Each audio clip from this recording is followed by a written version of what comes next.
trial? Hindi naman. Hindi naman ako nag-joke ba yun?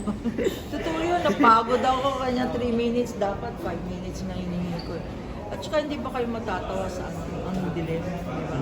Di ba? Tsaka marami pang expect. So hindi kayo mabubore today. So yung ilalabas ng attorney, same witness pa rin, pero ibang dates na. Yes, and if there is time, we have a second witness.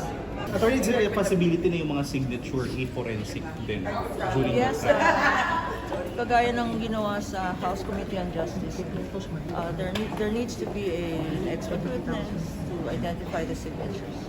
Posible ba na isa dun sa mga pangalan, kahit isa lang attorney may pakita, ay uhilingin nating ilabas? Hindi, sasabihin ako nga si Mary Grace.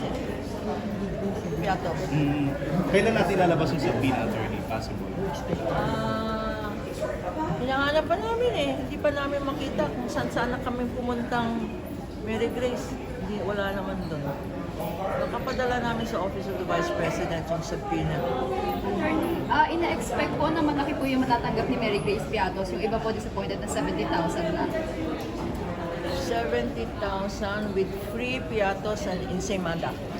Attorney, last na lang po, may nakikita pa ba kayong any witness amidst the mga names na lumabas po sa actual receipts? Marami tayong papalabas.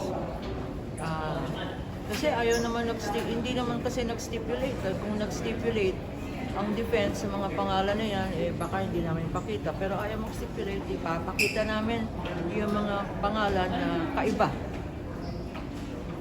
So other than these names, marami pa, attorney? Marami pa. Magulat na lang. Suspense naman. Para Thank you, Attorney. Thank you, attorney.